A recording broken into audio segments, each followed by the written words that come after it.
Sir, আজ থেকে যুবসাথী প্রকল্পের যে কাজ তা শুরু হলো এবং শান্তিপুর ব্লক শহর দু জায়গাতেই ক্যাম্প শুরু হয়েছে। কতদিন পর্যন্ত চলবে এবং কি কি লাগবে এই ফর্ম ফিল আপ করতে এবং কারা? কৃষি ও সংশ্লিষ্ট কাজের উপর সম্পূর্ণভাবে জীবিকা নির্ভর এবং ভূমিহীন ক্ষেত মজুরদের জন্য রাজ্য সরকারের নতুন একটা পদক্ষেপ। রাজ্যের মুখ্যমন্ত্রী মমতা বন্দ্যোপাধ্যায়ের উদ্যোগে সকল ক্ষেত মজুরদের জন্য মোট 4,000 টাকা বার্ষিক আর্থিক অনুদান প্রকল্প। দুটি কিস্তিতেই মোট 4,000 টাকা প্রতি বছর খরিফ ও রবি মৌসুমের শুরুতে। এই প্রকল্পের আজ থেকে আগামী 26 তারিখ পর্যন্ত চলবে আবেদনপত্র গ্রহণের প্রক্রিয়া। তবে রাজ্য সরকারের এই সিদ্ধান্তকে সাধুবাদ জানিয়েছেন সাধারণ ক্ষেত মজুররা। তারা জানাচ্ছেন এর আগে সরকার এরকমভাবে ভাবেনি। আনুষঙ্গিক বিষয়ে অনেকটাই উপকৃত হবেন তারা। অপরদিকে শান্তিপুরের ভিডিও জানান, একদিকে যুবসাথী প্রকল্প, অপরদিকে লক্ষ্মীর ভান্ডার, তার সঙ্গে ক্ষেত মজুরদের জন্য নতুন প্রকল্প। 10টি পঞ্চায়েতের প্রতিটা কাউন্টারে বিশেষ ভিড় লক্ষ্য করা গেছে। তারা অত্যন্ত খুশি এবং অধীর আগ্রহে আবেদনপত্র পূরণ করে জমা দিচ্ছেন।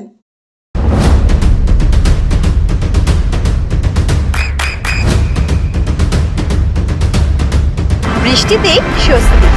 বৃষ্টি অ্যাকোয়া বিশুদ্ধ পানীয় জল। চিন্তা ভাবনা করা হয়েছে যে বছরে দুবার 4,000 টাকা দেওয়া হবে। রাজ্যের সরকার এই ঘোষণা করেছে। কতটা উপকৃত আপনারা? অনেকটা উপকৃত। কি বলবেন? ধরুন কিছু পেতাম না, এখন যাই হোক চাষ করে যেদিন বাড়ি থাকি সেদিনে কিছু টাকাটা অন্তত পাওয়া যাবে। হ্যাঁ, আপনাদের নিজস্ব জমি নেই, অন্য জনায়? আমার নিজস্ব কোনো জমি নেই, কিন্তু অন্য জমিতে আমি এই যে চিন্তাভাবনা করি। এই যে চিন্তাভাবনা রাজ্য সরকার করেছে, এটা কি মনে করছেন যে এটা সঠিক চিন্তাভাবনা করেছে? এই হিসাবে অ্যাকচুয়ালি সঠিকই চিন্তাভাবনা করেছে। আর্থিক অনুদান কম হলেও সেখান থেকে আপনারা উপকৃত হবেন। যতটুকু দিচ্ছে আশা করি আশা করিনি আপাতত। এই চিন্তাভাবনা কি আগে কোনো সময় কোনো সরকার করেছে? না, কোনো সরকার আজ পর্যন্ত করি। তাহলে সেক্ষেত্রে রাজ্যের মুখ্যমন্ত্রীকে কি বলবেন? বলবো যেটা করছে ঠিকই করছে। কি নাম আপনার? সুমন মণ্ডল। কোথা থেকে আসছেন? কুলিয়া, বুঝছা? আপনি মানে অন্য জমিতে চাষ করেন? হ্যাঁ, অন্য জমিতে চাষ করি। যুবসাথী প্রকল্পের যে কাজ তা শুরু হলো এবং শান্তিপুর ব্লক শহর দু জায়গাতেই ক্যাম্প শুরু হয়েছে। কতদিন পর্যন্ত চলবে এবং কি কি লাগবে এই ফর্ম ফিল আপ করতে এবং কারা কারা পাবেন? স্বনির্ভর বাংলা রেজিস্ট্রেশন ক্যাম্প আজ থেকে শুরু হলো। 15 তারিখ থেকে 26শে ফেব্রুয়ারি অবধি চলবে। মাঝখানে শুধু 22শে ফেব্রুয়ারি রোববার বন্ধ থাকবে। আমার 10টা গ্রাম পঞ্চায়েত, এখানে 2টো অ্যাসেম্বলি কনস্টিটিউয়েন্সি আছে, 86 শান্তিপুর আর 87 বা রানাঘাট উত্তর পশ্চিম।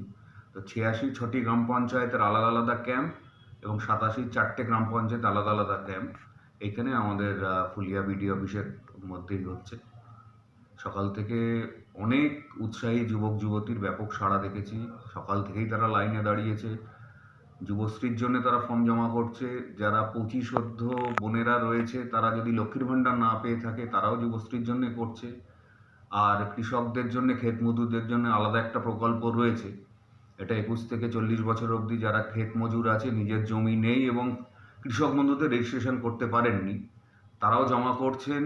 সঙ্গে লক্ষ্মীর ভাণ্ডার নতুন করে যারা করতে চাইছেন তারা করছেন। এবং আরেকটা ছিল চাষের জমির উপর সরকার সেবিত যে সেচ ব্যবস্থা আছে সেখানে কিছু জলের ট্যাক্স দিতে হতো, ওনারা ওটাই জানেন। জলের ট্যাক্সটাও মুকুব হয়েছে, তার জন্যও তারা ফর্ম জমা করছে। একটা কথা বলবো স্যার, এই যে যুবসাথী প্রকল্পে কি মহিলারাও আবেদন করতে পারবে? একদমই। আর কি ডকুমেন্টস লাগছে স্যার? ডকুমেন্ট গতানুগতিক যেগুলো লাগে, ওর পরিচয়ের জন্য আধার কার্ড, ভোটার কার্ড, ব্যাংকের পাসবই আর একটা ছবি। আরেকটা প্রশ্ন রাখবো স্যার, এই যে এতগুলো গ্রাম পঞ্চায়েত, সেক্ষেত্রে কোনো কোনো গ্রাম পঞ্চায়েত অনেক দূরে, সেক্ষেত্রে ব্লক অফিসে থেকে যদি গ্রাম পঞ্চায়েতগুলিতে কিংবা সেখানকার স্থানীয় স্কুলগুলিতে ক্যাম্প করা যেত সেটাতে সুবিধা হতো না? কথা ছিল যে একটি অ্যাসেম্বলিতে একটাও ক্যাম্প হবে। আমার ব্লকে যেহেতু 2টো অ্যাসেম্বলি পড়ে, আমরা 2টো ব্লকের গ্রাম পঞ্চায়েতের আলাদা আলাদা ক্যাম্প করে দিয়েছি। অসুবিধা হবে না। আলটিমেট তো সব ফর্ম আমাদের এখানেই আসবে, আমরা এখানে স্যাংশন করে বিভিন্ন দপ্তরে পাঠাবো। অসুবিধা হবে না। সকাল থেকে যা লাইন দেখছি, কষ্ট হচ্ছে হয়তো দূর থেকে আসতে, কিন্তু উৎসাহী যুবক যুবতী এরা এখানে এসে। কটা কাউন্টার করা হয়েছে স্যার? 10টা? আমার 10টা গ্রাম পঞ্চায়েতের 10টা আলাদা কাউন্টার আছে। Thank you. নদিয়ার সবথেকে বড় English medium school JRS public school প্রায় 35 বিঘা জমির ওপর গড়ে উঠেছে বিশাল ক্যাম্পাস। নার্সারি থেকে শুরু করে উচ্চ মাধ্যমিক, ITI college, law college, B Ed college, ভর্তি চলছে জেআরএস পাবলিক। ব্যালকনি বা সিঁড়ির রেলিং, মডিউলার কিচেন বা ড্রয়িং রুম, এক কথায় আপনার স্বপ্নের বাড়িকে করে তুলুন আরো সুন্দর। Chakdah ply centre, gorgeous look বা কোয়ালিটি সবেতেই number 1। Chakdah ply centre, Chakdah ply centre, KBM, Chakdah, Nadia. করবেন কেন করবেন? বুঝতে পারছেন না তো? সঠিক গাইডলাইন পেতে আজই আসুন নদিয়ার চাকদাতে নিবেদিতা প্রাইভেট লিমিটেডে। Nivedita private limited, marketing and distribution service. Chakdah aluminium centre, ply, কাঁচ, laminates, kitchen fittings, door lock, window ও অ্যালুমিনিয়ামের খুচরো ও পাইকারি বিক্রেতা। Chakdah aluminium centre, Purbalalpur 50 number রেলগেটের পাশে, চাকদা, নদিয়া। হোমওয়ার্কটা করেছো? হ্যাঁ স্যার। এ বাবা, ভুল করেছো কেন? চোখে কেমন ঝাপসা দেখছি, লিখতে আর পড়তে খুব সমস্যা হচ্ছে। চাকদার মডার্ন অপটিক্স থেকে ভালো চোখের ডাক্তার দেখিয়ে নাও। প্রতিদিন প্রকৃত চোখের ডাক্তার ও দৃষ্টি বিশেষজ্ঞ মডার্ন অপটিক্স চাকদহে। Samsung, Jio, Realme,